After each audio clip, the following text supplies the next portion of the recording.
Boa noite a todos.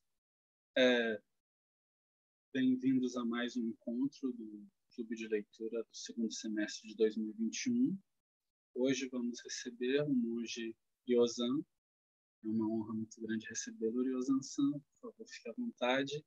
A sala é sua. Por favor, faça uma pequena apresentação e sigamos. Muito obrigado pela sua presença. Muito obrigado, pelo privilégio de estar aqui, eu vim para ficar, desde que eu participei a primeira vez. Eu acho que eu só faltei, acho que uma ou duas vezes no máximo, acho que foi uma só. E isso faz mais de um ano, então a iniciativa fantástica, de Shuei-san, que honrou, que é essa oportunidade de estar, com pessoas que jamais poderia ter essa oportunidade se não fosse online, pela distância, essa aproximação entre as sangas, essa aproximação entre nós, é uma coisa que não tem preço. Muito obrigado.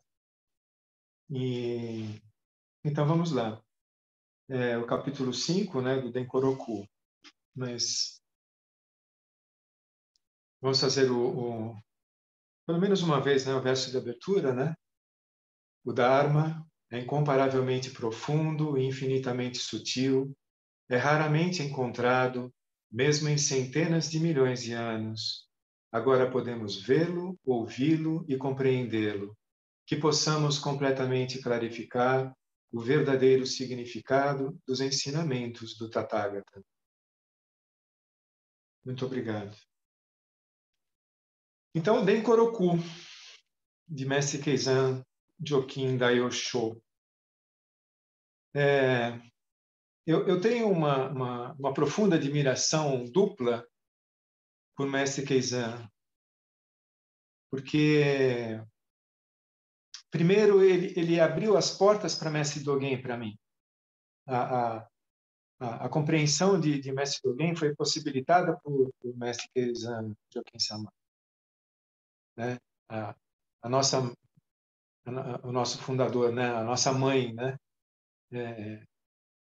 Mestre Dogen como pai, Mestre Keizan como a mãe, E essa dívida é uma dívida incalculável.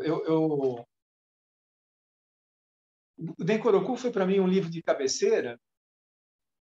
Durante mais de 10 anos, eu lia e relia. Eu ia do primeiro ao último capítulo e voltava para o início.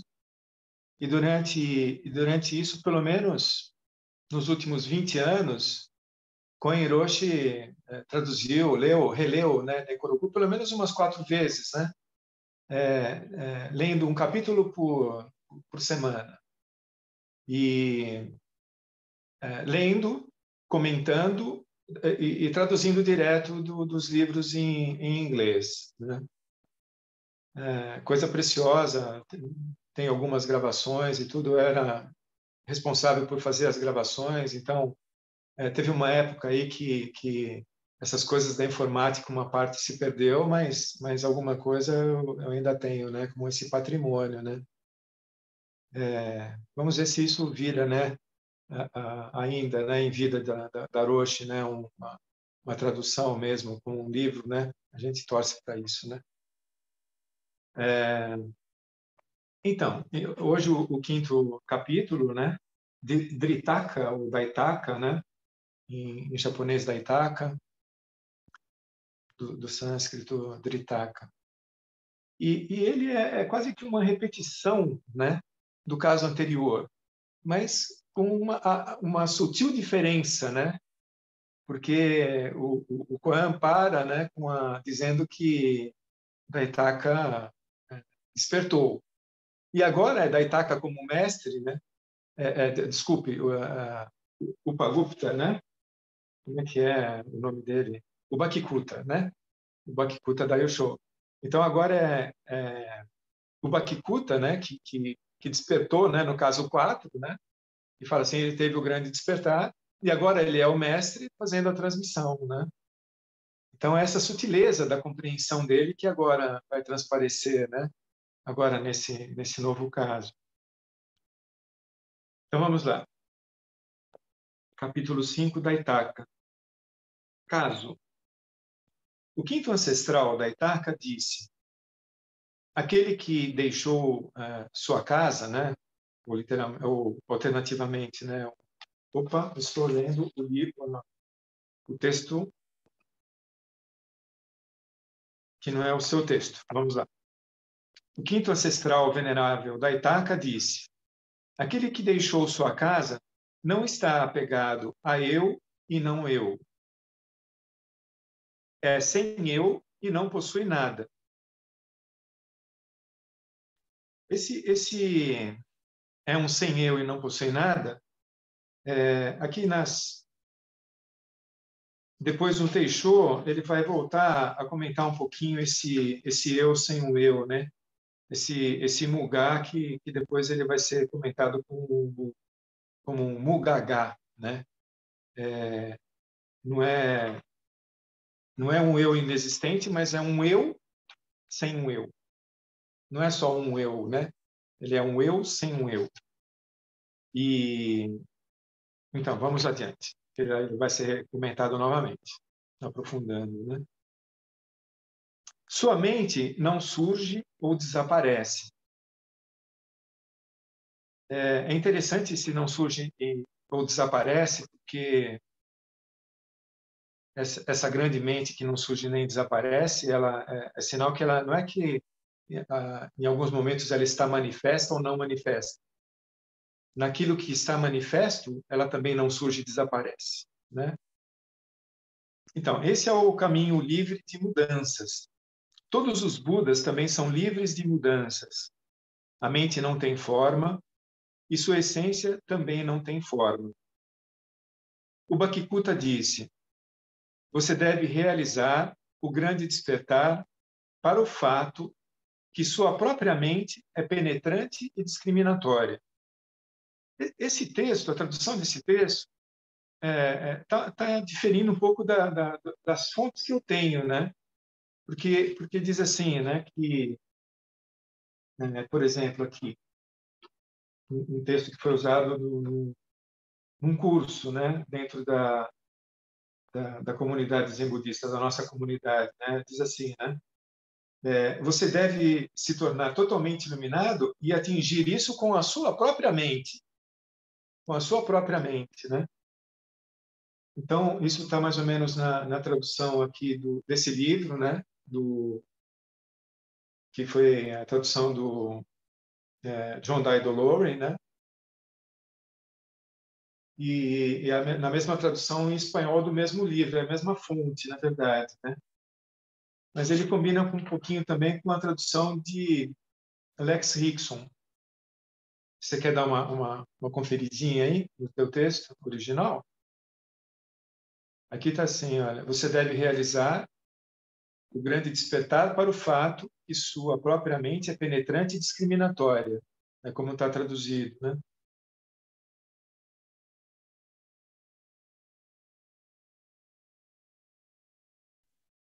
Na tradução em inglês da Shunno Cho, aqui eu mandei o link com os PDFs, ele coloca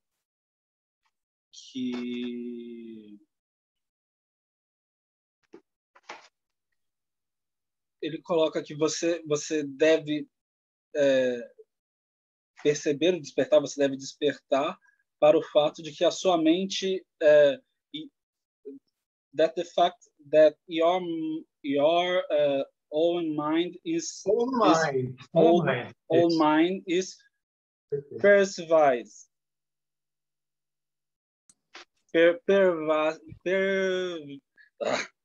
Meu inglês é péssimo. Deixa eu escrever para vocês aqui. Aqui no Denkoroku em japonês, está próximo como o Jozan-san colocou. Jishin ni tsudatsu subeshi. Jishin é propriamente. Tsudatsu seria alguma coisa relacionada a atravessar, né? Completar, atravessar. E subeshi de dever, né? Com a sua própria mente cotidiana, diária, sua própria mente mesmo, né? Com M minúsculo.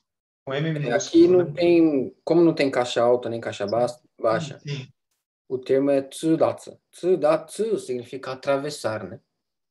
sim. Tatsu significa alguma coisa próxima a completar, a... Deixa eu ver como é que está no dicionário.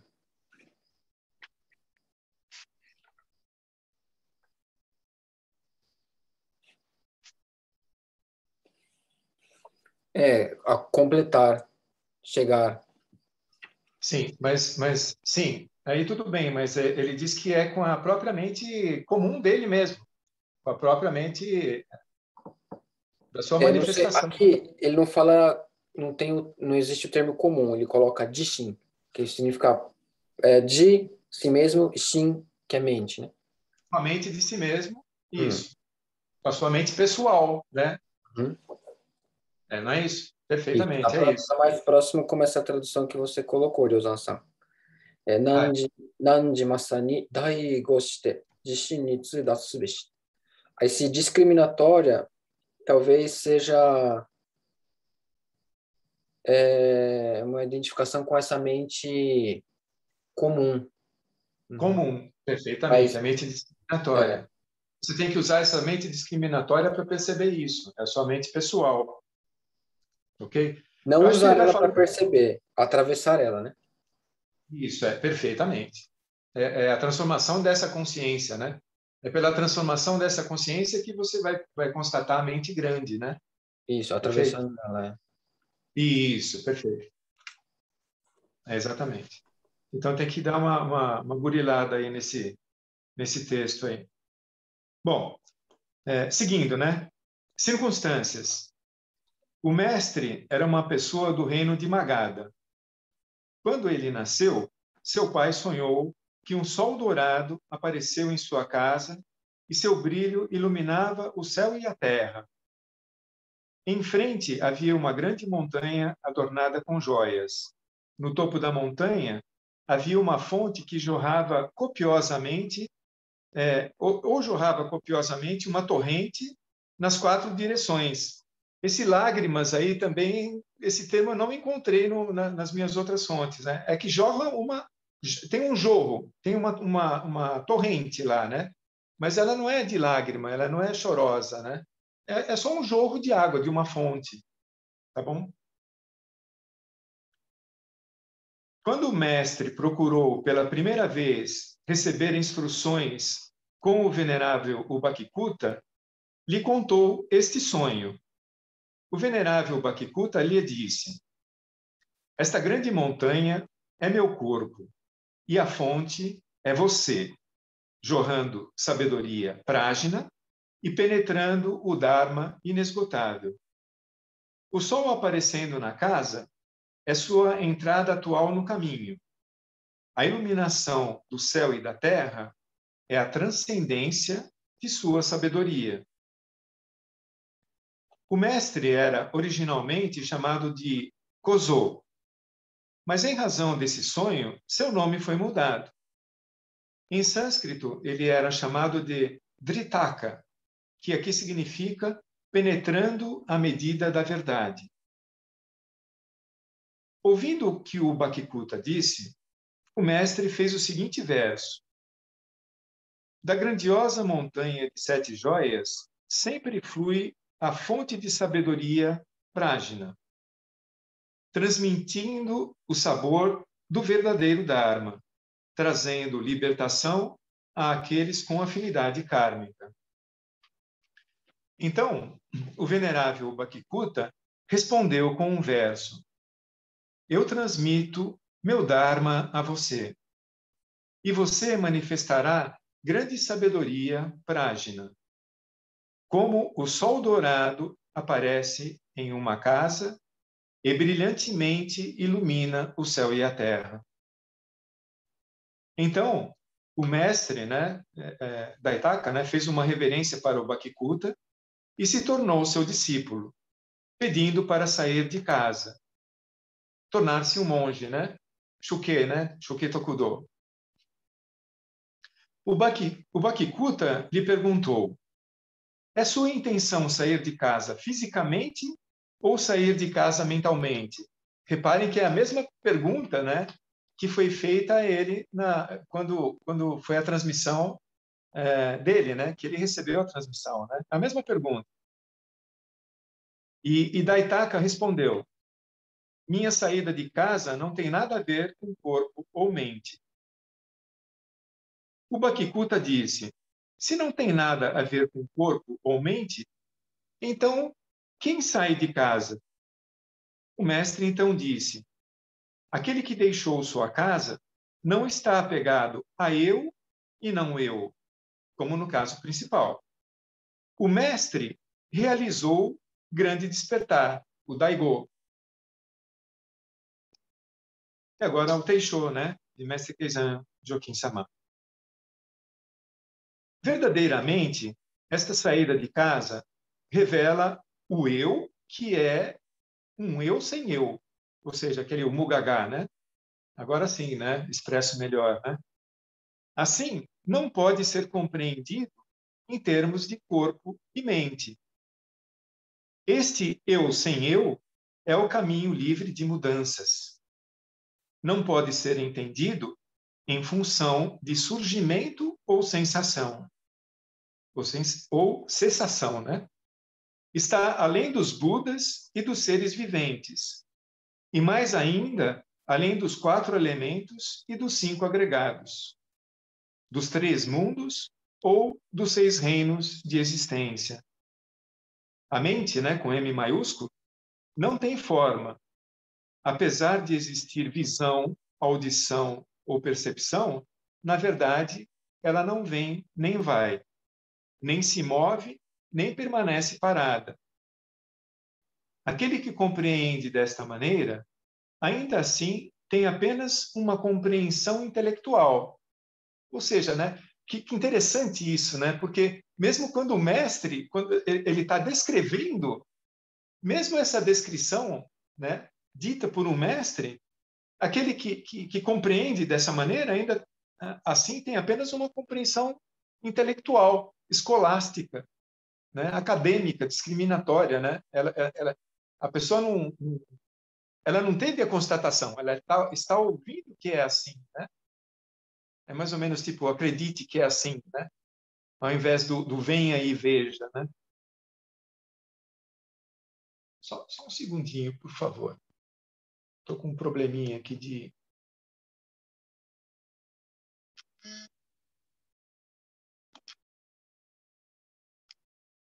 Pronto, estava com um probleminha de eco aqui, agora parou. Continuando, né? Seria apenas uma compreensão intelectual. Por isto, apesar de Daitaka entender dessa forma, o Bhakti-Kutta lhe disse: você deve realizar o grande despertar para o fato que sua própria mente é penetrante e discriminatória. É como autenticar uma mercadoria com um selo imperial. Essa autenticação de uma mercadoria, né, com um selo imperial é como aqui no Brasil o selo do CIF, né, na carne, né, numa mercadoria. É o que atesta que aquele produto ele é legalizado e está bom para o consumo, né? Esse era o intuito do selo imperial, era dar a qualificação de que aquela mercadoria é boa, tá bom? Então vamos lá. É como autenticar uma mercadoria com o selo imperial. Quando vê o selo imperial, a pessoa sabe, né, que não se trata de veneno nem de algo suspeito ou propriedade pública. E assim pode ser utilizado, sem medo, né, pela pessoa, né, com confiança. É dessa maneira que o caminho de mestre e discípulo convergem. Mesmo que compreendam todos os princípios e entendam todo o caminho, devem realizar completamente o grande despertar da Ego para realmente atingi-lo. Se não realizarem completamente o grande despertar, uma vez, se pelo menos uma vez, né, não realizarem, né, isso, né, serão como alguém que compreende intelectualmente, mas nunca penetra a mente original.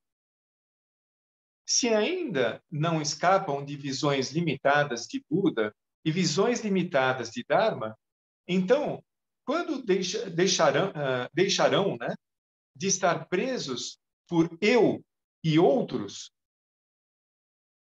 ainda assim, ainda que todos vocês não tenham perdido uma única palavra de tudo que foi pregado durante os 49 anos, né, de ensinamento do Buda histórico, né, e não se enganem a respeito de nenhuma única letra dos ensinamentos dos 3 ou 5 veículos de libertação, se não realizarem completamente o grande despertar da ego, será difícil aceitar que possuem um manto feito de retalhos. Ainda que possam expor 1000 sutras e 10.000 tratados, ainda que façam os Budas revelarem suas faces, ou façam a grande terra tremer, ou mesmo que façam flores celestiais, chorarem, né, em profusão, ainda assim serão meros intelectuais. Não serão um verdadeiro detentor de manto de retalhos cor de açafrão. Todos vocês não deveriam tentar entender isso em termos de os 3 reinos são apenas mente. Todas as coisas são manifestação da verdade. Tudo possui natureza Buda. Ou, em última análise, tudo é vazio e quieto. Manifestação da verdade ainda está envolvido com classificações e diferenciações. Tudo é vazio é uma visão equivocada sobre vazio. Tudo tem a natureza Buda parece se referir a uma essência espiritual, algum tipo de essência espiritual, né? Apenas mente ainda está preso à consciência ordinária de perceber e saber. Alguém que busque esse assunto nos 10.000 sutras e 10.000 tratados, infelizmente está abandonando seu pai e fugindo. Ele não tá fazendo a real saída, né, desse lar, né, de parentesco, né, para ir para o lar maior do eu maior, né? Bom, portanto, quando de fato abrirem sua própria casa do tesouro, todos os sutras emergirão e naturalmente verão os ensinamentos sagrados como seus, como propriamente seus, né? Se não compreenderem dessa maneira, os Budas e ancestrais serão seus inimigos. O abade Rimá, do Monte Wutai, dizia: que feitiço de demônio fez com que você saísse de casa? Que feitiço de demônio lhe fez vagar como um mendicante? Ainda que possa dizer, você morrerá por esse ancinho. E se não puder dizer, também morrerá por esse ancinho. Por essa ferramenta de corte, né? Por essa razão, sair de casa não tem nada a ver com corpo e mente. Mas, apesar de Daitaka compreender dessa forma, ainda não era um verdadeiro detentor de um manto de retalhos cor de açafrão. Quando isto lhe foi apontado novamente, ele despertou pela primeira vez e realizou completamente o grande despertar. Assim, cuidadosamente, todos vocês se esforcem para penetrar o caminho e pratiquem meticulosamente. Não baseiem sua compreensão em textos. Não tentem discernir o espiritual com base no entendimento ordinário. Esmaguem o céu e a terra, mundano e sagrado, eu e outros. Não há nenhuma obstrução, mesmo quando se movem para o passado ou para o futuro. Olhando para cima para atingir a iluminação e olhando para baixo para salvar todos os seres, não há nenhuma diferença. cavando uma caverna no espaço, criando ondas na Terra plana, vejam a face de Buda, clarifiquem o caminho e completamente experimentem o despertar e sua brilhante mente original. Emaranhando-se como glicínias e vinhas de cabaça que tiveram suas sementes plantadas juntas. Ou seja, se entrelaçem completamente, né? Esse que é o entrelaçamento das vinhas, né? É o entrelaçamento da linhagem, de mestre a discípulo, né? É completamente emaranhado, né? E é interessante porque Dogen e Mestre Keizan, eles interpretam esse emaranhamento, que também é interpretado como emaranhamento no mundano, né? Mas eles transcendem, né? E levam esse emaranhamento, o significado dessa palavra, né? Emaranhamento de vinhas, como também ser também um emaranhamento, né? Transcendente, digamos assim, né? Da própria transmissão do Dharma, né? Experimentem a unidade do ser no girar a pérola da luz infinita. Compreende-se, assim, o salão mais interno, ou mais íntimo, né? A câmara íntima, né? Dos Budas e ancestrais. Agora, se me permitem a ousadia, desejo acrescentar minhas humildes palavras ao referido caso. Gostariam de ouvi-las? Verso. Atingindo a medula, você conhecerá uma única gota de luminosidade perfeita. Rin-Ren ainda possui sutilezas que não podem ser transmitidas, né? O Rin-Ren era aquele mestre, né? Que era o fabricante, o melhor e maior fabricante de rodas da China, né? E se dizia, né, que a parte do círculo da roda e dos raios da roda, né, não fariam o menor sentido se não houvesse o vazio central para que ela pudesse rodar no eixo, né? Então, isso que é o sem forma, isso que praticamente é tão sutil que ninguém repara, que a gente olha e esquece que está lá manifesto em tudo, em todos, né? Em todos os seres da grande terra, a gente deixa de ver, né? É como a polêmica, né, do ser humano, quando discutia sobre se o ar existe ou não, né? Como é que pode existir o ar, né? O copo está vazio, né? Tem ar lá dentro, né? Então o ser humano ele ficou derrapando durante muito tempo, né? Na explicação e na prova, né? Para dizer se o ar existe ou não.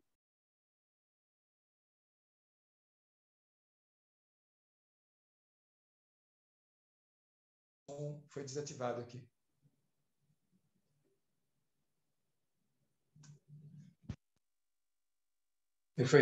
Ele foi desativado o meu som porque alguém ligou para mim aqui no meu celular e interrompeu o meu som. Então, tem muitas pessoas que ficam derrapando nesse vazio, né? Esquece que a questão não é o vazio como se o vazio existe ou não. A questão vazio de quê? Essa é a pergunta. Não é o vazio, é vazio do quê? A frase completa é vazio de existência inerente, vazio de ter uma existência própria, né? Ou recortada do restante, né? Esse vazio ele aponta para a interdependência, para a interconexão. Bom, esse Keizan Jokin da Yosho. E agora, o meu comentário vai ser o comentário de Lex Rickson, porque é difícil a gente concordar, né, com uma pessoa em gênero, número e grau, né? E a expressão que Lex Rickson dá para esse caso e para todos os casos do Dain Koroku são uma verdadeira joia também, né? Vocês vão perceber um pouquinho a profundidade de Lex Higson, né, nos comentários aqui. Então, a única coisa a relembrar, né, que o Teixeira, ele é o Teixeira que é uma interpretação de Lex Higson, né, e não as palavras de Mestre Keizan Jokin da Yosho. Perfeito?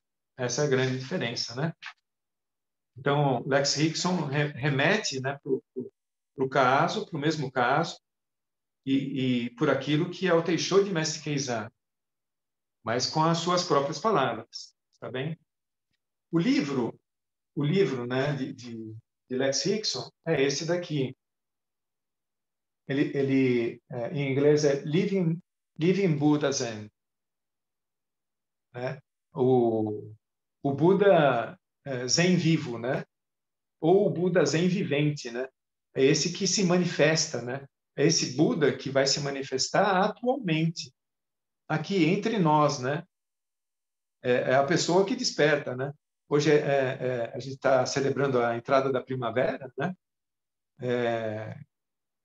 É o que o Mestre Dogen diz, né? Que quando uma flor floresce, a primavera se faz, né?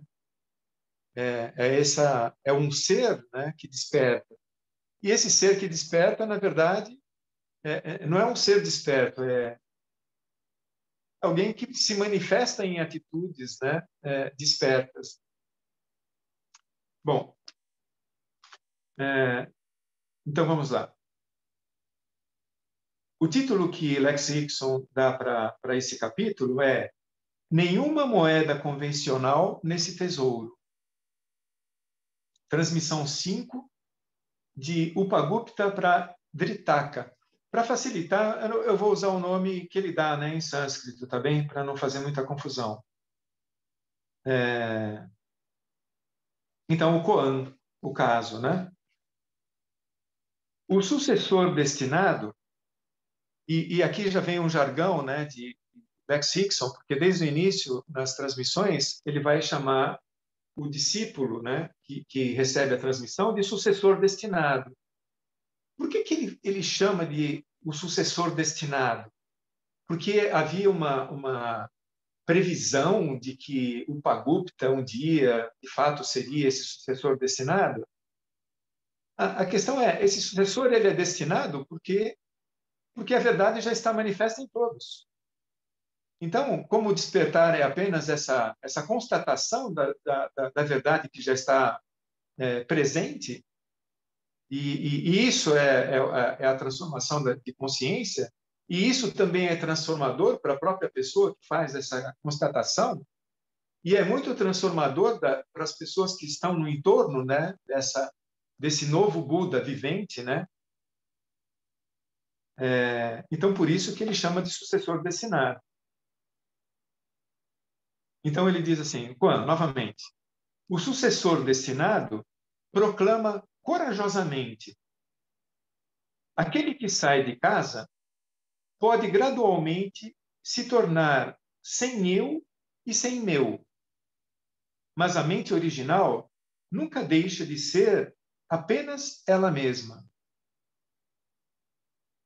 Portanto, o grande caminho é atemporal, sem qualquer traço de desenvolvimento. Então, não é algo que ele é construído. O despertar não é algo construído. Ele tem a fase de construção, né, naquela parte gradual. Mas quando o despertar ele chega mesmo, ele é súbito, né? Por isso que ele diz, né, que o grande caminho é atemporal, sem qualquer traço de desenvolvimento. A mente original nunca se torna isso ou aquilo. O Buda vivo, o Upagupta, né, o Bhaktiputa, responde com o raio ou o relâmpago da transmissão. E ele diz assim: agora você deve simplesmente ser a mente original. Abrace-a como sua consciência diária. Absorva-a completamente em seu corpo. o novo vaso de luz está instantaneamente cheio até a borda. Eu vou repetir. O novo vaso de luz, né, esse que é o sucessor destinado, né, o discípulo, esse vaso, esse vasilhame, né, o novo vaso de luz está instantaneamente cheio até a borda, né, repleto, repleto. Comentário de Lex Rickson. O desperto, o desperto ele se refere ao mestre que vai fazer a transmissão, né, que é o Bhaktiputa. O desperto está ouvindo o sonho de um pai no nascimento de seu filho incomum, Dritaka, cujo nome significa íntimo com a realidade. O pai sonhou com o sol dourado emergindo de sua antiga casa, iluminando o céu e a terra. Uma vasta montanha também surge, adornada com 7 joias. Uma fonte jorra do seu cume, do cume dessa montanha, né? Transbordando nas direções cardeais, em todas as direções, nas 10 direções, né? Buda, Upagupta, agora interpreta esse sonho. O sol nascente é a partida da casa, o abandono da casa, né? Suketokudo, né? A renúncia perfeita destinada a seu filho, que abençoará sua nobre família por 7 gerações em cada direção. Em cada direção é tanto para o passado quanto para o futuro, né? Não sei se vocês já ouviram dizer isso, né? De que quando alguém se torna monge, ficam abençoadas as 7 gerações anteriores e as 7 gerações posteriores, né? É quase que a repetição dessa frase, né? A renúncia perfeita destinada a seu filho, que abençoará sua nobre família por 7 gerações em cada direção, passado e futuro. A montanha atual, né, do sonho, a montanha é o atual Buda vivo. A primavera transbordante é o abundante prágina de seu filho, Dritaka. Seu transcendente Dritaka apresentará o ensinamento inesgotável da não-dualidade para todo o universo. As 7 joias são 7 chakras, espirais de energia interna totalmente ativadas. Interpretação de Lex Rickson, né? Interpretação. A fonte de sabedoria irrompe do chakra coronário, porque há essa referência, né? Da fonte que jorra do chakra coronário, né? O chakra coronário é do coração, né? O Buda vivo é o lótus de 1000 pétalas na coroa do corpo sutil. O sucessor destinado é um insight transcendente que flui abundantemente dessa corona, né? Essa coroa. Mestre e sucessor não são 2. Eles são como o leite e sua brancura, como fogo e seu poder de queimar. Sentado com uma dignidade tranquila ao lado do pai, o jovem Dritaka agora responde à interpretação do sonho de uma maneira surpreendente. Ele canta sobre a fonte límpida de Prajnaparamita, jorrando atemporalmente, transmitindo não apenas o ensinamento da não-dualidade, mas o sabor, refrigério e liberdade da consciência indivisível. Buda Upagupta responde na mesma moeda com um poema espontâneo, indicando sua intenção de transmitir luz ao jovem amigo, né, seu discípulo, né? A chave certa abre imediatamente a fechadura. O mestre serve como chave para o discípulo e o discípulo como chave para o mestre. Sem essa mutualidade milagrosa, não há transmissão. A transmissão da luz é fácil e inevitável. Canta o jovem Dritaka profundamente extasiado, dizendo assim: a fonte do insight transcendente está sempre transbordando. O discípulo atemporal agora faz 3 prostrações diante de seu mestre atemporal, solicitando humildemente a cerimônia de partida de casa. Esse comentário agora é meu, tá? Que seria entrar na grande família, na sanga universal perfeita, não dualidade perfeita. Todos os seres da grande terra, que inclui a própria família de parentes. Essa seria, né, para mim, a saída de casa, né? Um comentário adicional que eu faço ao texto de Lex Rickson, né? Desculpe agora, Lex Rickson, voltando a dizer, né? Sem renúncia perfeita, não dualidade perfeita, nenhum despertar profundo é possível. Vou repetir novamente. Sem renúncia perfeita, não dualidade perfeita, nenhum despertar profundo é possível. Buda, Upagupta, opta por iluminar o jovem imediatamente, nem mesmo esperando os 7 anos mínimos que seu próprio mestre esperou para com ele, né?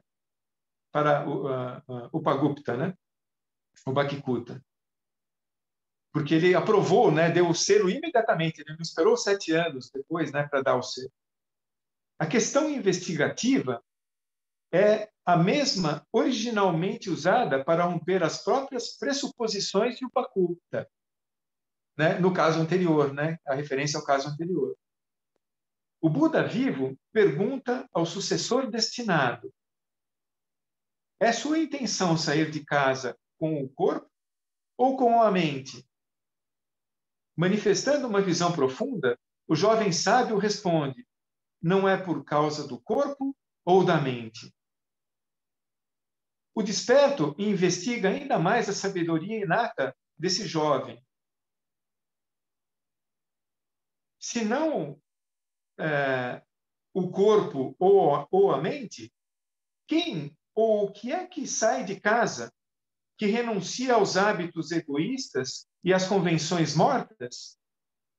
Sem hesitar, esse discípulo incrível responde: o eu, não eu, nem surgindo, nem cessando, constitui o caminho atemporal dos Budas atemporais. Esta é a mente essencial, livre de forma ou foco. A resposta de Dritaka não é intelectual, não é fruto do estúdio budista, mas flui espontaneamente do cume da montanha. O velho sábio agora insiste que esse insight transbordante deve pertencer diretamente a Dritaka, não apenas para a montanha. A montanha é o templo, né? A montanha é o Buda vivo, né? O Upagupta, né? E a grande mente também, né? Tudo coincidente, né? Tá bom? Você deve despertar grandemente, totalmente, ao perceber isso com sua mente comum, cotidiana. Então, Dritaka desperta além de todo despertar. O princípio primordial do grande caminho, o insight transcendente, existe atemporalmente, mas sem um despertar oportuno, ou seja, sem um despertar no tempo, sem um despertar que ele seja atualizado, né, por um ser da atualidade, não é verdadeiramente transmitido. Ele continua sendo Prajnaparamita Sutra morto. Meras palavras e conceitos, não a deusa da sabedoria viva, a mãe Prajnaparamita. O grande caminho deve nascer de novo e de novo, geração após geração. Esse nascimento sem nascimento do útero de Prajnaparamita pode ocorrer apenas por meio da compaixão e cuidados maternais do mestre. A fonte de sabedoria do sucessor pode jorrar apenas do detentor da linhagem. O Buda vivo deve realmente transmitir luz. E entre parênteses eu comento assim, passar o bastão. Despertar não é um projeto independente do sucessor. A renúncia radical de si mesmo deve ser intencionada pelo discípulo receptivo. Caso contrário, podem surgir apenas sábios que não podem transmitir verdadeiramente o Dharma, cuja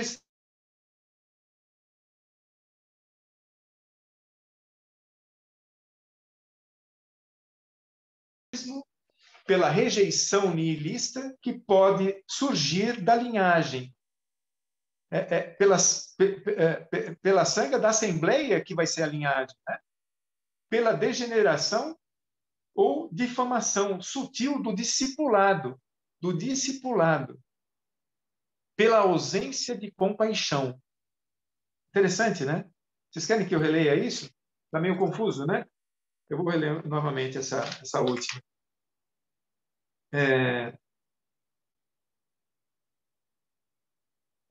Se não houver, né, essa renúncia radical de si mesmo, a renúncia radical de si mesmo deve ser intencionada pelo discípulo receptivo.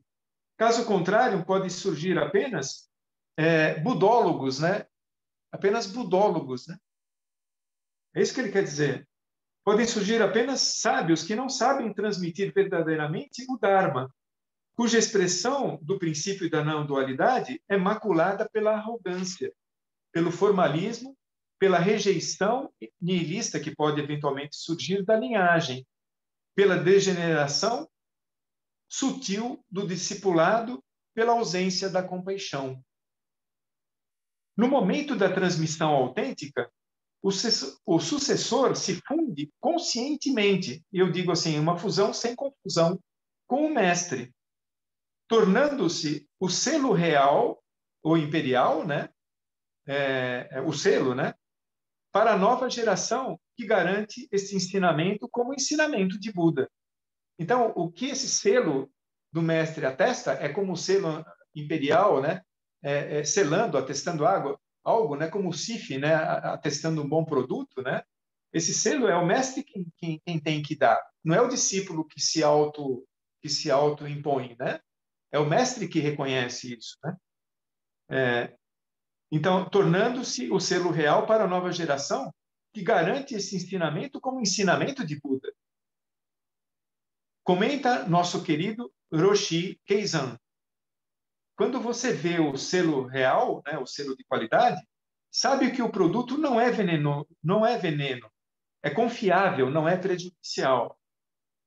Sutras e tantras podem ser propagados por alguém sem esse selo do despertar, né, o Shiho, né?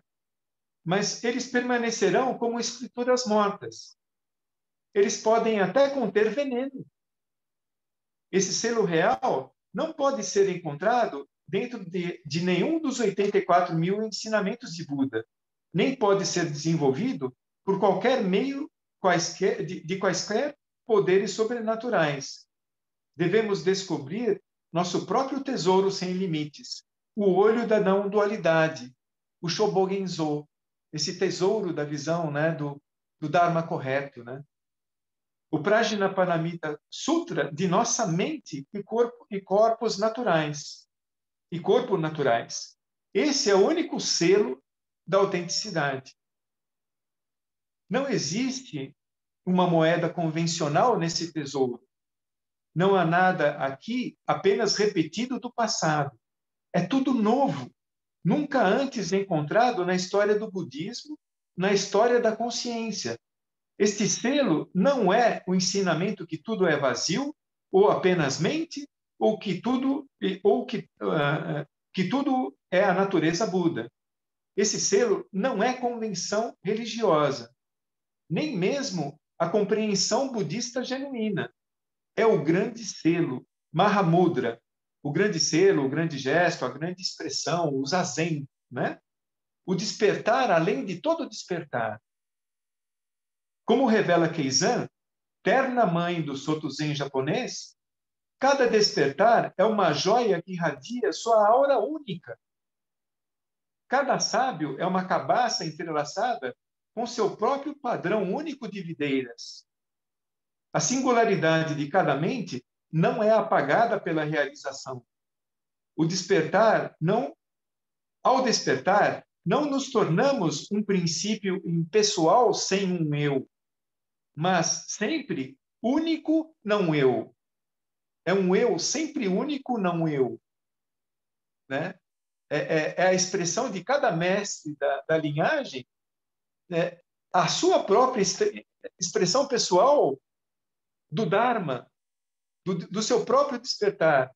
Então, o que eu entendo com isso? Eu, Diozan, o que eu entendo com isso? Eu entendo que eu, que tive a formação de engenheiro, vou usar muitas vezes da expressão matemática ou de engenharia para expressar o Dharma, porque eu estou imbuído disso, né? Então, é a minha expressão da verdade segundo a minha formação, segundo o meu idioma português, segundo a forma que eu acho legítima de expressar esse Dharma. Não por isso deixando de expressar a mesma verdade original. Agora podemos entrar no santuário interno de todos os Budas e vagar por nossa própria terra natal. A energia essencial de tal despertar traz todos os 84 mil ensinamentos vivos e claros. Mas cada um, sábio e iluminado, como o fabricante de rodas taoísta Lumpien, revela uma sutileza única que nunca foi manifestada antes e nunca será repetida novamente. Ou seja, cada roda que o melhor fabricante de rodas fazia, tinha a sua própria impressão digital, a sua própria individualidade, apesar do vazio central. Né? Poema de encerramento, de Lex Rickson, ok? Remova a máscara de Buda de seu próprio rosto. Chorando e rindo, transmita o tesouro. Chorando e rindo, transmita o tesouro. Não é só rindo, não é só chorando, mas sendo humano, né? Chorando e rindo, não deixando de ser humano, né? Transmita o tesouro. A mente é iluminada assim como é. Assim como é. E agora, se houver mais algum tempo, né? 5 minutinhos, estou aberto a perguntas, a comentários, tudo bem? Muito obrigado, Ryozan-san. É sempre um prazer te ouvir. Seus comentários são sempre muito maravilhosos. Muito obrigado. Eu abro agora para todos. Fiquem à vontade para, caso tenha alguma pergunta, alguma dúvida, por favor. Ryozan-san está disponível. Por favor. Joken-san. Oi. Ryozan-san, muito obrigado pela leitura, muito obrigado por trazer esse outro texto também. Eu não conhecia. Muito obrigado. Só para comentar em relação ao termo selo, né? Para a gente não confundir esse selo de autentificação da compreensão para o mestre, para a gente não confundir esse selo com o Shiho, tá? O Shiho é uma coisa, esse selo é outra. Tá? Possivelmente no passado,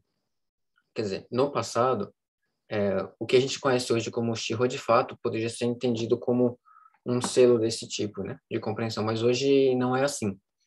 Hoje é um passo a mais na formação, né? Por exemplo, há alguns séculos atrás, dentro da nossa escola, para se conseguir ter se conseguir usar o Kessa Mokuran, que é esse alaranjado que a gente usa, quer dizer, que vocês usam, que eu não uso ainda,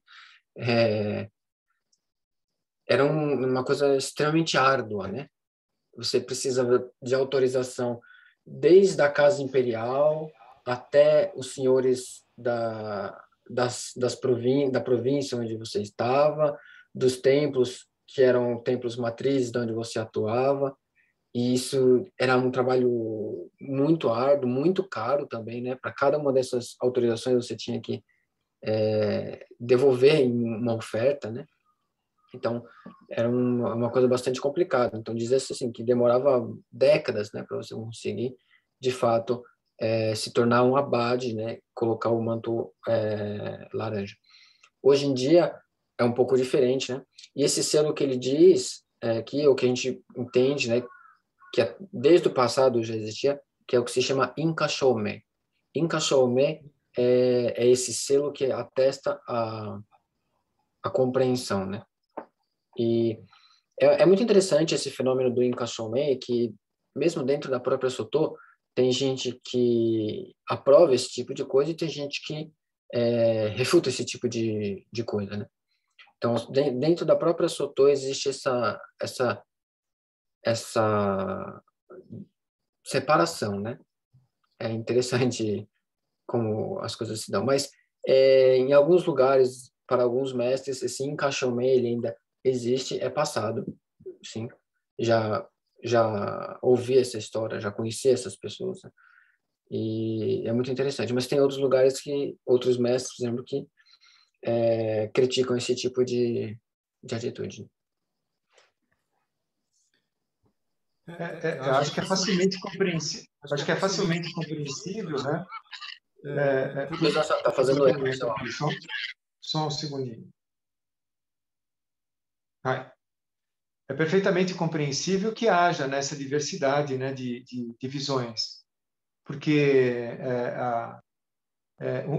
uma derrapadinha numa interpretação pode dar conotações muito diferentes, né? Como que um eu sem um eu pode receber o título de Buda, né? Nós somos ninguém é separado de ninguém. Essa interdependência impede essa separação, né? Por isso que a gente diz, né, que não existe propriamente um ser iluminado, mas um ser que eventualmente esteja manifestando uma visão desperta, mas que no instante seguinte ele pode estar confuso com relação à sua visão, pode estar com alguma mácula, né?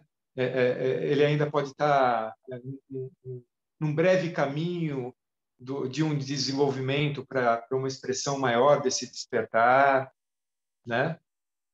Então, a gente precisa ser muito cuidadoso nisso, né?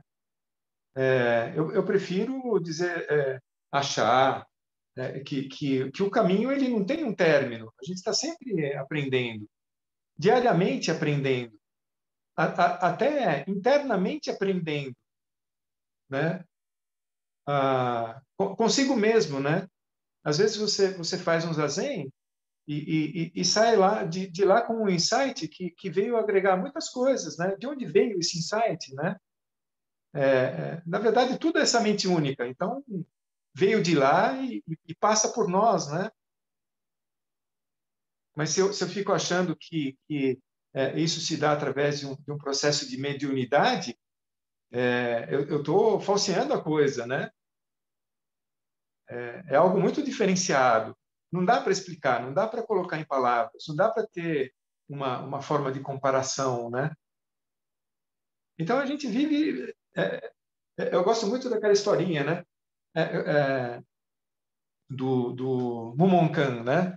Aquela historinha de que a gente está numa estrada e vem na nossa direção um mestre Zen, né? Como que a gente tem que se comportar quando a gente vai se cruzar com ele, né? E a gente imagina um mestre, né? Um abade, um roshi que está caminhando na nossa direção. Como que a gente faz, né? Mesmo dentro do mosteiro, né? Ele está vindo na nossa direção, a gente está indo na direção dele. Você é um noviço, né? Como é que você vai fazer, né? O que você tem que fazer lá? 9 reverências na frente dele. Você tem que tirar o zagu, né? Para fazer reverências para ele ou não? Como é que você vai agir, né? Ele está vindo na tua direção, né? É o abade do mosteiro. E a gente tem essa tendência, né? De imaginar como que a gente poderia cumprimentar, agir, né? Nessa passagem e tal. E, na verdade, todos, o tempo todo, uma flor pode ensinar para a gente como no sermão da flor, né, de Shakyamuni Buda, né? A flor fez a transmissão, né, para Macacachô, sem palavras, sem palavras. Hoje é primavera, né? Tá lá a flor, as flores estão aí para tudo quanto é lado, né? Então, assim, a flor tem muito para ensinar para nós. Um passarinho tem muito para ensinar para nós, né?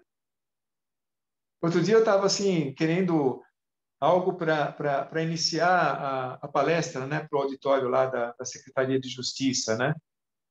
E eu tive que atravessar a Praça da Sé, em São Paulo. Então, é assim, a Praça da Sé, ela está lotada, forrada de pessoas em situação de vulnerabilidade. Tem um monte de barracas na Praça da Sé. As pessoas estão prostradas, drogadas, alcoolizadas, sem acesso à saúde, sem acesso a essa crise financeira, né? Aumentou muito a miséria. Essas pessoas estão lá largadas, né? E aí, quando eu passo pela Praça da Sé, normalmente eu não estou vestido de monge, né? Mas para dar a palestra eu fui vestido de monge, né? E aí, quando eu estava atravessando a Praça da Sé, um monte de mendigos lá vieram, né? De pessoas carentes, vulneráveis lá, vieram para conversar comigo e falaram assim: a bênção, padre. Deus te abençoe, meu filho. Né? Eles pensam que eu sou o padre e eu dou a bênção como o padre daria. Deus te abençoe. Né? E eles respondem, amém. E eu estou indo lá, várias pessoas me pararam, né? Ô, padre, tem suco lá dentro hoje? Eu falei assim, você precisa ir lá na catedral perguntar, né? E aí, quando eu estava para entrar na secretaria, tinha um grupinho deles, né? E um deles falou assim, padre, posso fazer uma pergunta para o senhor? Claro que pode, né? E ele falou assim, onde é que está a casa de Deus? Ele me perguntou. E eu respondi para ele, está em todos os lugares. Ele falou assim, mas aí fora a situação está bem difícil, né, padre? Eu falei assim, tá, mas também está dentro de você. Não depende do fora, também está dentro de você. E você precisa ver o sorriso que essa pessoa me abriu. Porque ele viu uma saidinha, né, para ver essa casa de Deus, que independe do fora, que está lá dentro dele. E eu falei para ele, se está em todos os lugares, está dentro de você também, né? Encontre essa paz aí dentro. E foi o mote para eu iniciar a minha palestra. Foi o pontapé inicial, quem me deu, porque eu estava lá, né, ainda buscando, né, algo que pudesse me dar um motivo, né, da palestra lá e tal. Quem deu foi ele. E de lá puxou o fio da meada, né? O fio da meada. Então, ele também não é o mestre? Lá não está tendo um aprendizado mútuo? É claro que sim. É claro que sim. Né? Acho que eu não sei se foi São Francisco que ele dizia assim, ninguém sabe tão pouco que não possa ensinar para o outro e ninguém sabe tanto que não possa aprender também com o outro, né? É relacionamento, né? É vida. É vida comum, é cotidiano.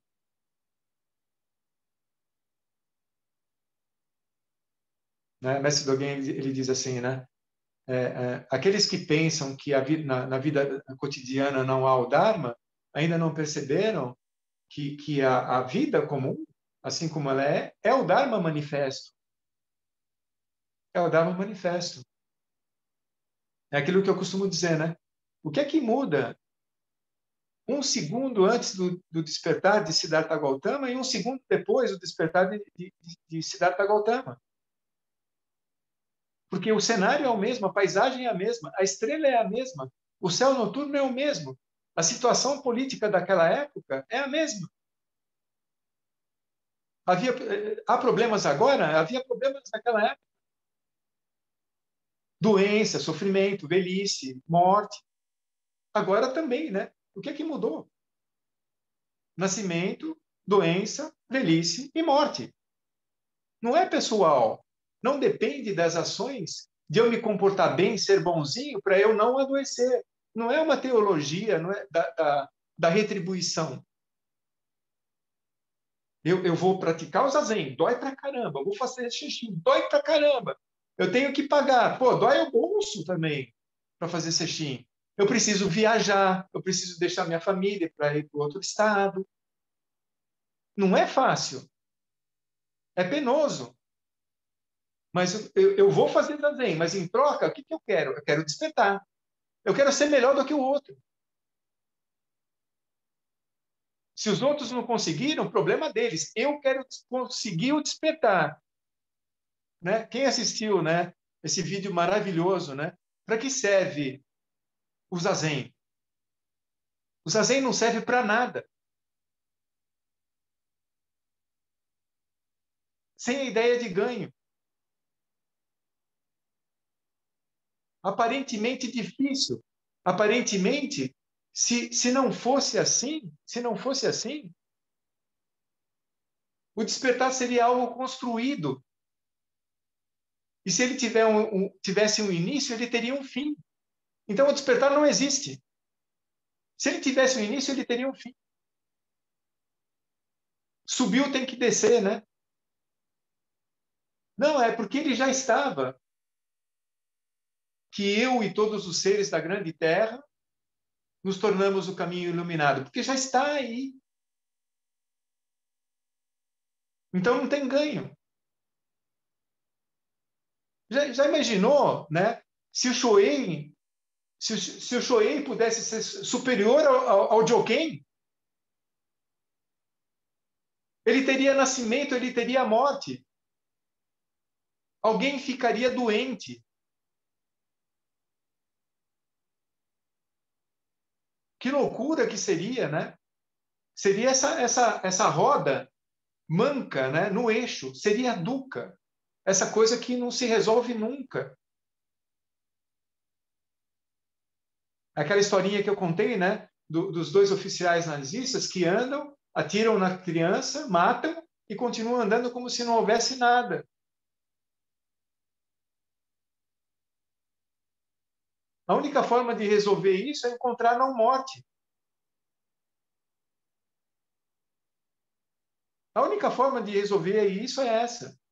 É você ver que a criança, a arma, a ação, o nazista, quem está observando, a testemunha e o que é observado, são interconectados, são interdependentes. Não é algo que se manifesta e não se manifesta. O caso de hoje, ela não flutua, ela não entra, não sai. Ela é o Tathagata. É aquilo que vem e que vai do assim como é. Se ele vem e vai do assim como é, como é que aquilo pode se manifestar e não se manifestar? É onipresente.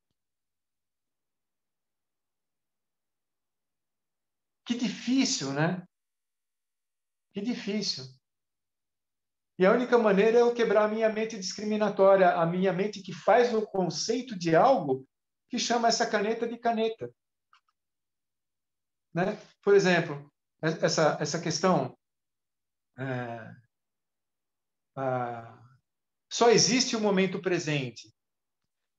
Mas, Joken-san, só existir o momento presente não impede o meu sofrimento. Porque no momento presente você recebe a notícia que você está com câncer. No momento presente você pode estar deprimido. Como é que a gente lida com essa dor que está no momento presente? Né? Como é que, por exemplo, eu estou no momento presente. Eu mesmo me machuco. Eu mesmo posso me machucar. Eu mesmo posso me ferir no momento presente. Como é que eu me liberto desse momento presente doloroso? Sendo um eu sem eu. Aquela dor do retiro, do sesshin, em que a tua perna está dolorida, mas que de repente aquela dor deixa de incomodar. Ela deixa de incomodar. Aquela coisa do terceiro dia, né? Você vai lá, o primeiro dia se aguenta, o segundo, o terceiro está insuportável. Depois do quarto dia, parece que faz assim, parece que alguém tirou a dor, né? e você faz e deixa de incomodar. Você consegue meditar, ter paz lá. Mas aí você pega e para um pouquinho e fala assim, mas o que está acontecendo aqui, né? Será que o meu joelho está doendo ou não? Aí você vai verificar a dor e ela está lá no joelho, a mesma dor. Aquela dor continua lá, ela só deixa de incomodar. O corpo dá um jeito. Como é que o meu cérebro faz, né, para aquela dor não incomodar? Se ele vai fabricar ocitocina?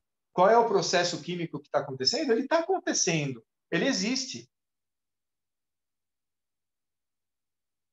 Mas essa realização supera isso, né? Ou fabrica a ocitocina. Não sei. Eu só sei que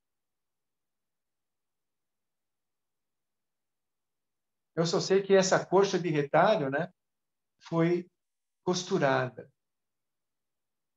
Essas coisas que eu não entendo, né, formam uma coisa única. Eu uso essa colcha, eu visto essa colcha de retalhos, né?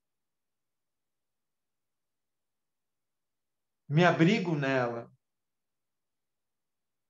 E eu não preciso de ninguém, da opinião de ninguém para formar a minha opinião.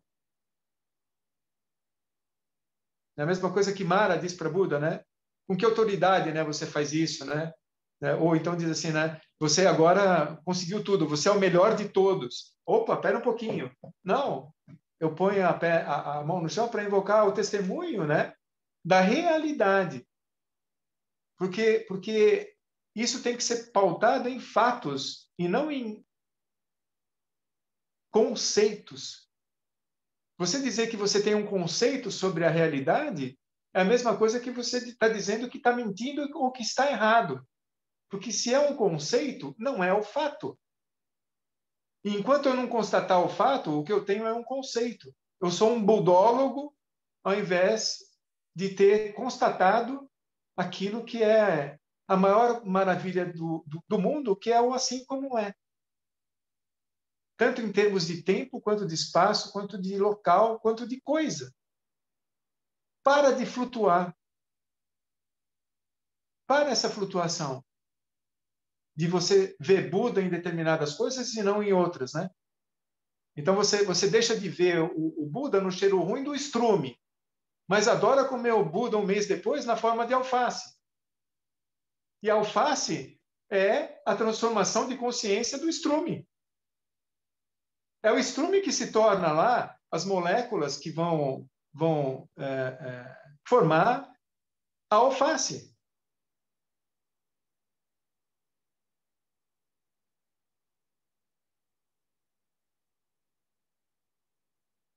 Não dá para passar, né? Você passa, o mestre ele passa o bastão. Eu gosto muito desse termo, né?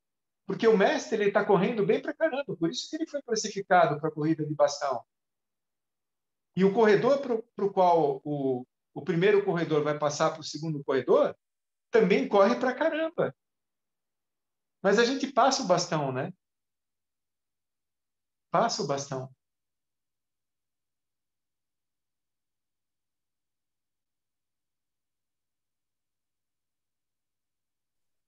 Muito obrigado, Dioguinsa. Mas eu queria dizer mais uma coisa, né?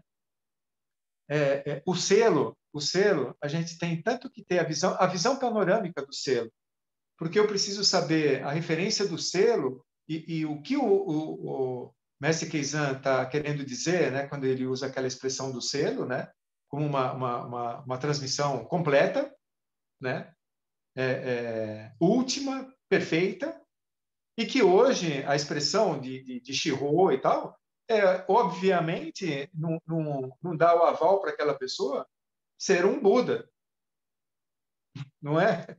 Então, eu preciso ter tanto a visão, né, da referência que Mestre Keizan está querendo dar para aquilo, quanto a referência atual, né? Eu não posso confundir as duas. Eu tenho que ter discernimento sobre as duas. Não é isso? Vai. Eu não sei, eu me perdi no meio do caminho. Eu não sabia se era ainda em relação à questão do ser. Desculpe. eu dei tanta volta, né, que dei tanta volta.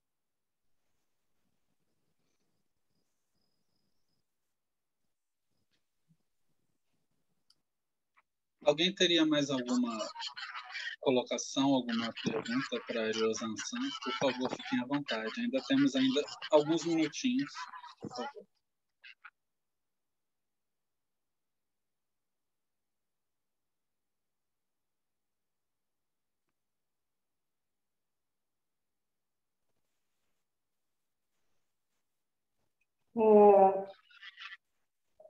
Eu gostaria de perguntar o que seria a renúncia perfeita ou a não dualidade perfeita, que está dito lá numa parte do texto, essa última parte que você leu.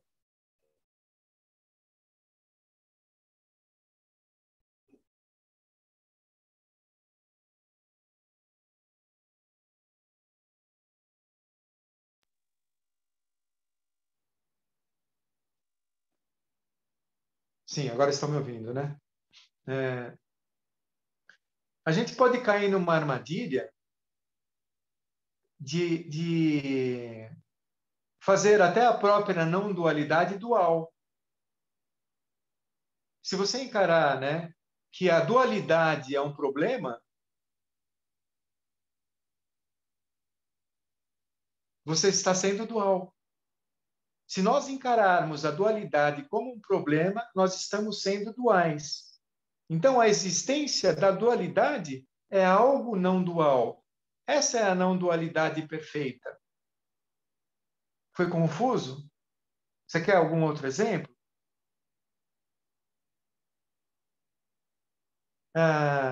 Se nós, por exemplo, um dia, Shakyamuni Buda, quando despertou, ele disse: eu e todos os seres da grande terra, simultaneamente, nos tornamos o caminho iluminado. O que ele diz dizer? Que está tudo realizado. Que a suprema sabedoria e compaixão é que se manifesta nessa imensa diversidade. Eu vou repetir. Essa imensa sabedoria e compaixão, que é o sagrado, se manifesta nessa imensa e ilimitada diversidade. Nos centenas e milhares de Santas Marias Teresa de Calcutá, de santos, de Bolsonaros, Lulas e seja qual for o número de políticos. Nessa imensa diversidade. Eu não estou dizendo nem bem nem mal. Nisso que é a natureza humana, na sua mais profunda ignorância e no mais alto pícaros da glória e de esperteza e de saber compor poemas maravilhosos ou de só saber falar palavrão. Tudo. Parece que não tem limite. E o sagrado, ele sendo esse não eu, ele se manifesta nessa infinidade de eus. Então, se a suprema sabedoria e compaixão, né, dentro da eternidade se manifesta como toda essa diversidade, eu só posso louvar essa diversidade. Sabe por quê? Que bom que é você me fazer uma pergunta e eu poder responder. Que bom que é nós dois aprendermos um com o outro. Que bom que é eu aprender dando a resposta para você. Que bom que é eu poder fazer o treinamento com você para eventualmente eu responder para uma outra pessoa. Que bom que é que você sendo você e eu sendo eu, podemos jogar xadrez sem tédio, sem um roubar o outro. Porque você já tentou jogar xadrez sozinha? Você já tentou jogar xadrez sozinha? Jogar carta sozinho? Porque você dá você está jogando dama, por exemplo, né? Um joguinho mais fácil. Então, você dá um lance lá no joguinho de dama, e aí você vai do outro lado da mesa e você vai fazer um lance para anular aquilo lá, ou tentar também, com a sua pedra, fazer um lance para comer as outras pedras de você sentada do outro lado. É muito chato. né? De uma maneira mais simples, a gente não consegue sentir cócega com a gente mesmo fazendo. Precisa outra pessoa fazer cócega para a gente sentir cócega. É impossível você sentir cócega, né? Você pode pegar uma pena e passar uma pena dentro da tua orelha. Você não sente cócega. Tem que ser outra pessoa fazendo. É interessante, né? É interessante que para haver, por exemplo, amor, precisa ter duas pessoas. Para haver relacionamento, precisa ter duas pessoas. Mas a gente reclama da diversidade. E a gente precisa entender que é a natureza da natureza que precisa ser assim para que a gente tenha livre-arbítrio. É preciso que haja impermanência para não haver morte. O truque do universo para não haver morte é a impermanência. Porque se algo surgisse definitivamente, nascesse definitivamente, e teria que morrer definitivamente também. E para nenhuma religião, por exemplo, a morte é a extinção. Para nenhuma religião. E a gente, por exemplo, uma das referências, né, dessa mente única, desse sagrado, desse vazio, né, essa mente única, né, é chamar isso do o não nascido. Por que é chamado de não nascido? Porque nunca nasceu, então nunca vai morrer. Você pode até imaginar isso como um círculo, né? Que nunca nasce, nunca morre. Volta, né? Renasce. Se algo tivesse uma individualidade, reencarnaria. Como não existe essa individualidade permanente nem fixa, está sempre se mudando, né? Qual das Anas é que vai reencarnar? É a Ana com recém-nascida? É a Ana com 5 anos de idade, com 18 anos de idade? É a Ana atual ou a Ana daqui 20 anos com Alzheimer? Qual delas vai reencarnar? A Nátima. Quem vai renascer é o eu verdadeiro. Né? Quem vai renascer é o eu sou. Eu e todos os seres simultaneamente nos tornamos o caminho. É esse eu. Porque como é tudo, você também pode colocar como primeira pessoa. Mas colocar como primeira pessoa, você tem que lavar a boca com sabão, né? Você vai dizer eu sou Buda? Não. Ele sou eu não sou ele, mas ele é tudo de mim. Né? A gota não diz assim, eu sou o oceano. Né? Mas o oceano se manifesta completamente numa gota.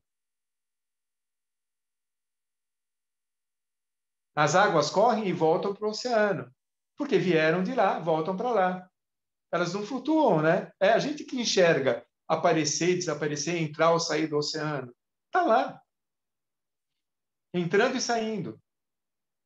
É água o tempo todo, no oceano, na forma de vapor, na forma de nuvem, na forma de fonte, um lugar que não tem duas margens, né? A gente quer ir para outra margem. Mas se você chega na fonte, não tem duas margens.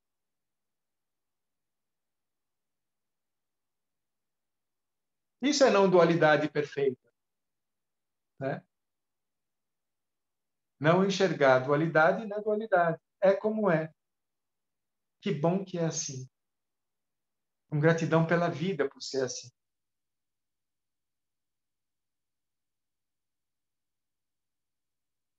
Nós também somos não nascidos, né? Se você for recuar, né, e perguntar quando foi o momento que você nasceu, você não vai encontrar. Que bom que você não vai encontrar, sabe por quê? Porque é sinal que você também não vai morrer. Você é não nascida também, como tudo. É o oceano numa gota. A lua numa gota de orvalho,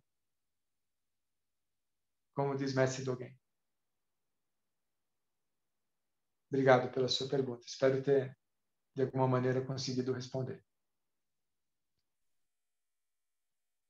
Eu acho que nós estamos encerrando, né? É, Muito obrigado, Ryosan-san, por suas palavras. Sempre fico muito feliz e agradecido por sua prática e sua presença aqui conosco no grupo, né? Eu sempre fico muito contente de tê-lo conosco, né? É uma honra muito grande por sua caminhada e por seu esforço de prática no caminho, né?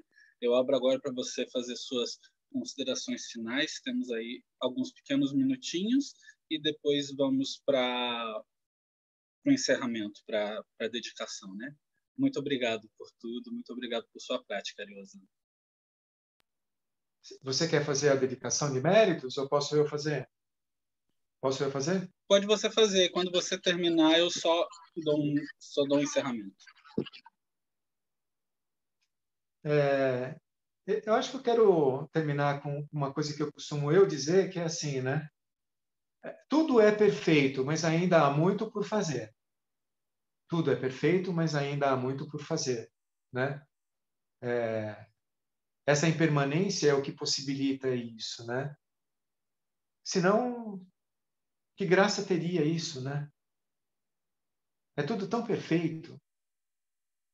É tudo tão perfeito que a perfeição tem que incluir a imperfeição, porque se a perfeição não incluísse a imperfeição, algo faltaria para a perfeição ser perfeita, e não falta nada para a perfeição.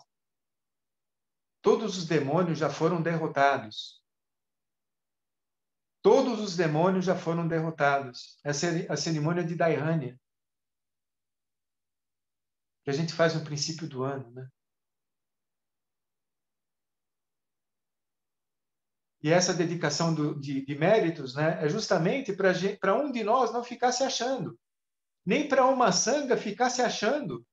Porque se a gente teve algum mérito dessa reunião, se eu disse algo de bom, eu não posso subir no menor patamar que existe, no menor púlpito que existe. Se isso aconteceu, que a flor possa cair e escorregar, não grudar, né? Que possa ir para os outros, que a primavera, né, vá embora, se espalhe mesmo. Que chance que a gente tem, né, que essa primavera aqui possa nos auxiliar a florescer. E que os méritos de nossa prática se estendam a todos os seres, sem exceção, e que possamos todos juntos nos tornar o caminho iluminado. E oferecemos isso a quem? Ao nosso grande objeto de fé. A única coisa que existe, que é tudo. A Mahaprajna Paramita. A Buda Dharma Sangha.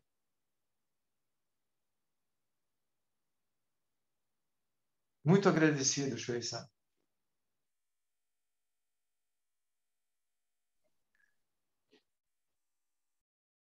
Muito obrigado, Ryosan-san. Suas palavras foram maravilhosas. Muito obrigado mesmo. Eu gostaria de agradecer a presença de todos. Esse vídeo vai estar disponível no YouTube em breve. Para os que estão vendo no futuro, se vocês quiserem, em algum local deste vídeo, eu acho que aqui vai ter um botão de inscrição para o canal. E aqui vai ter a playlist de todos os vídeos desse semestre e acima a playlist dos vídeos do semestre passado. Muito obrigado a todos, fiquem bem, mantenham todas as medidas sanitárias, né? Ainda estamos em uma pandemia, por favor, os que ainda não tomaram, por favor, tomem vacina, usem máscara e mantenham o distanciamento social sempre que possível e fiquem bem. Muito obrigado a todos. Boa noite.